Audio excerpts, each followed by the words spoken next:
कृष्णा, आप सभी को गोपाष्टमी की हार्दिक शुभकामनाएं। कार्तिक माह में भगवान ने अनेक लीलाएं की हैं, जैसे रास लीला, राधा कुंज का निर्माण, दामोदर लीला जो दिवाली के दिन होती है। फिर अगले दिन गोवर्धन पूजा, जब सब ब्रजवासियों ने इंद्र के स्थान पर गोवर्धन पूजा की। और उसके अगले दिन भाई दूज। और उसके बाद में आती है गोपाष्टमी, जो भगवान को बड़ी गायों का भार सौंप दिया गया। उसे भगवान श्री कृष्ण छोटी छोटी गौओं को आसपास ही चराया करते थे। आज के दिन नंद महाराज ने अपने पुत्रों कृष्ण एवं बलराम को पहली बार गौ चराने वन में भेजा था। इससे पहले वे केवल छोटे छोटे बच्चों को ही चराया करते थे। आज के दिन भगवान श्री कृष्ण ग्वाला बने थे। ग्वाल कृष्ण, आज से पहले वे थे बाल कृष्ण। आज के बाद से कहलाए ग्वाल कृष्ण।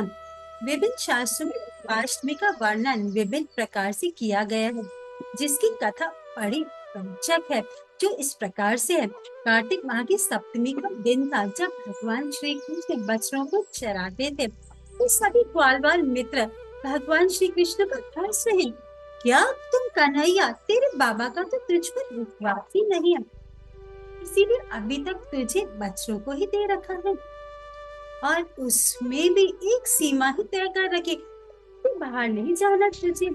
तुम पर विश्वास ही नंद बाबा को। इस प्रकार वो सबके सब कृष्ण को चिढ़ाने लगे कि तुम्हें तो क्षमता ही नहीं, तुम्हारे भरोसे में बड़ी गाय नहीं दे सकते। तो कृष्ण सोचते कि हाँ, सही कह रहे हैं ये सब। तो उधर ये बातचीत चल रही जंगल में, और उधर घर में वार्तालाप चल रहा है। यशोदा मैया नंद बाबा से कह रही है कि देखो, अब हमारा कृष्ण बड़ा हो गया है, अब हम उसे बड़ी गायों की जिम्मेदारी दे सकते हैं। तो उस दिन सप्तमी के दिन जब श्री कृष्ण घर आते, तो वे बहुत गुस्सा है और आकर औंधे मुंह लेट जाते हैं, ये दिखाने के लिए मैया को कि मैं तो बहुत नाराज हूँ। तो उस दिन ना तो लोरी गाई गई, ना स्नान किया गया, वस्त्र बदले के, ना अभिषेक किया गया, ना माखन मिश्री ही खाई, कुछ भी नहीं। जो सब रोज का कार्यक्रम था, यशोदा मैया बहुत परेशान। वह तो एक अच्छी खबर देने को तैयार, लेकिन कान्हा तो आए कहाँ है सुनने के लिए। और वैसे तो जब कृष्ण सुबह उठते हैं, तो उठते ही बांसुरी बजाते हैं, जिसे सुनकर सभी ग्वाल बाल उठकर तैयार हो जाते हैं, श्रृंगार कर अपने अपने बच्चों को लेकर आ जाते हैं। लेकिन उस दिन तो कृष्ण उठते ही नहीं, सभी ग्वाल बाल स्वयं तैयार होकर वहां आ जाते हैं। और कान्हा ने अभी तक तो अपना मुंह तकिए के नीचे छुपा रखा है। यशोदा मैया उठाने का प्रयास करती है, पर कान्हा तो उठता ही नहीं। दाएं मनाए तो कन्हैया बाएं मुंह कर ले, बाएं मनाए तो कन्हैया दाएं मुंह कर ले। सभी ग्वाल बाल दरवाजे पर खड़े हैं कि कब आएगा हमारा खाना। और इधर नंद बाबा और यशोदा मैया की व्यवस्था से उन सभी 9 लाख गायों को भी ये बता दिया गया था कि कल से उन्हें कृष्ण के साथ जाना है। तो वह भी बहुत खुश थी कि अब हम हमारे प्यारे प्यारे कान्हा के साथ जाएंगे। अरे सब गाय उस दिन लाइन से खड़ी हैं। उनके 108 ग्रुप हैं। कोई काले रंग का, कोई गोरे रंग का, तो कोई काले पर सफेद रंग की धारियों वाली, सफेद रंग की बिंदी वाली, कोई भूरे रंग की, कोई तिलकन्नी है, काली कमरी है, कोई धारी है। और सब इंतजार कर रही है कि कब आएगा हमारा खाना।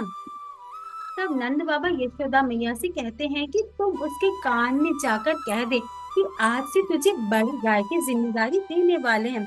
और जब यशोदा मैया ऐसा कहते हैं, तो वे झट से उठकर खड़े हो जाते हैं, स्नान कर श्रृंगार कर तैयार हो जाते हैं, और गायों और गौ बालों की सुंदर दृश्य को देखकर सोचते कि अरे, अगर मैं पहले उठ जाता तो अब तक जंगल में कितना दूर निकल जाता।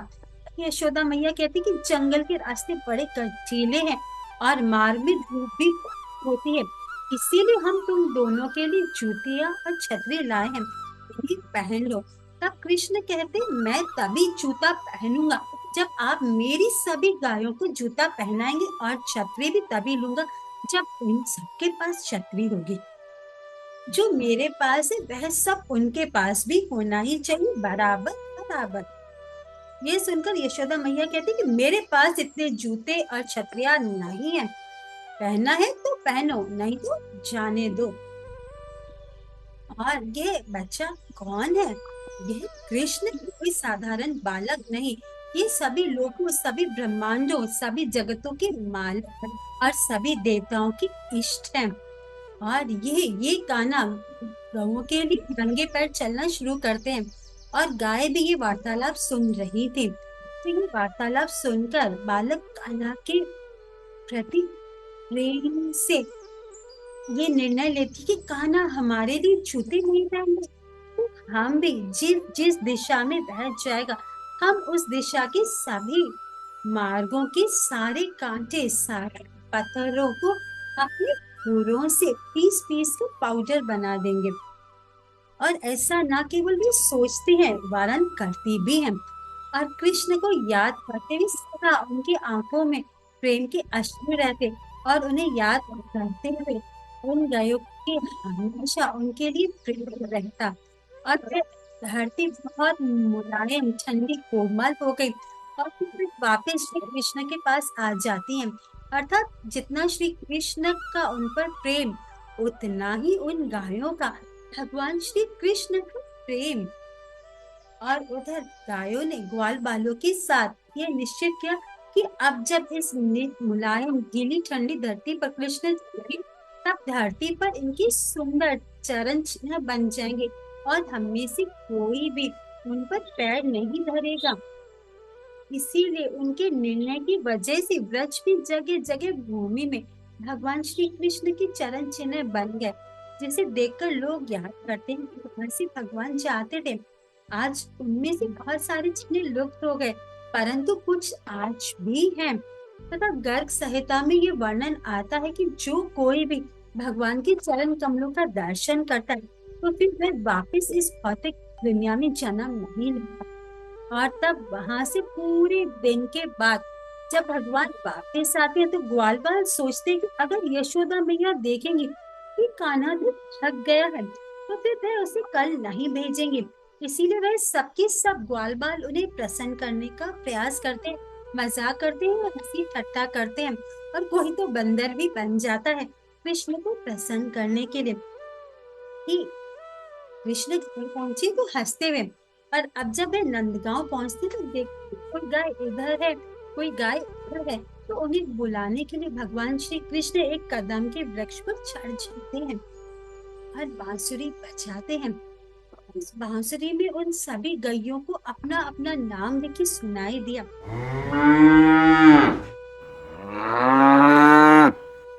और उनमें कृष्ण के 9 लाख गायों के अलावा अन्य गोपों की गाय भी थी। और फिर वहां सारी गाय एकत्रित होती हैं, और तब वहां से गीत शुरू होता है, और सब चलते हैं नंद भवन की ओर। और वहां पहुंचकर कृष्ण उस समय मुस्कुरा रहे थे, और फिर सभी नंद बैठक में आकर एकत्रित होते हैं, जहां पर कृष्ण और बलराम नंद बाबा की बैठक में बैठकर पूरे दिन की दिनचर्या कहते हैं, और सब अपने अपने घर वापस चले जाते हैं। और इस प्रकार से गोपाष्टमी का ये उत्सव शुरू हुआ। इस दिन सभी ब्रजवासी अपनी गायों को सजाकर उनकी पूजा करते, और फिर उन्हें घूमने के लिए छोड़ देते हैं। और पूरे ब्रज में उस दिन गायों के लिए भोजन बनता है, और सारी गाय अपनी गौशाला छोड़ पूरे ब्रज में घूमती हैं। इस लीला में वास्तव में देखिए गोपाष्टमी का मूल उद्देश्य बताया गया है, गौ की तरफ हमारा ध्यान आकर्षित करना। देखिए जो स्वयं परम पुरुषोत्तम भगवान श्री कृष्ण अपने उदाहरण से हमें समझाते हैं। अतः इस त्योहार को आप देखिए समझिए, इसका महत्व। शास्त्रों के अनुसार गायों का समूह जहाँ बैठकर आराम से सांस लेता है, उस स्थान की न केवल शोभा बढ़ती है, बल्कि वहां का सारा पाप भी नष्ट हो जाता है। गौदूली मुहूर्त इतना पवित्र होता है कि उस समय कोई भी शुभ कार्य किया जा सकता है। गौदूली मुहूर्त अर्थात जब गाय चढ़कर वापस आती है, यह अत्यंत पवित्र है। भगवान स्वयं गौ वृक्ष का तिलक अपने माथे पर लगाते हैं। तीर्थों में स्नान दान करने से, ब्राह्मण को भोजन कराने से व्रत उपवास और जप तप हवन यज्ञ करने से जो पुण्य मिलता है वही पुण्य गौ को चारा या हरी घास खिलाने से प्राप्त हो जाता है। गौ सेवा से दुख दुर्भाग्य दूर होता है और घर में सुख समृद्धि आती है। जिस घर में भोजन करने से पूर्व गौ ग्रास निकाला जाता है उस परिवार में अन्न धन की कभी कोई कमी नहीं रहती है। भगवान के भक्तों के द्वारा ये वर्णन आता है कि गौओं की बहुत देखिए मानव संप्रदाय गौ पर निर्भर करता है गायों की प्रसन्नता। गाय हमारी समृद्धि का प्रतीक है। तो गाय रहेंगी तो गाय का देखिए प्रसन्न रहना उस मानवता का दया का सबसे बड़ा प्रूफ है। गायों की रक्षा करना अर्थात उनके चारों ओर ऐसा वातावरण बनाना जहाँ उन्हें आनंद मिले और मानसिक भावनात्मक और शारीरिक संरक्षण मिले, प्रेम और देखभाल का वातावरण मिले। और यही वातावरण वृंदावन में था। तब भगवान श्री कृष्ण ने स्वयं इस धाम में प्रकट होकर गायों की सेवा रक्षा की है और अपने कार्यों से शब्दों से लीलाओं से यह बताया है कि किस प्रकार गौ माता की सेवा की जाए, उनकी रक्षा की जाए, उन्हें प्रसन्न रखा जाए। तो आइए हम भी गोपाष्टमी के अति पावन पर्व को भगवान की इस मधुर लीला का श्रवण करते, उनके अति प्रिय गायों का संरक्षण कर, उन्हें स्नेह युक्त वातावरण देकर उनकी सेवा व रक्षा करने का प्रयास कर इसे मनाएं। हरे कृष्ण।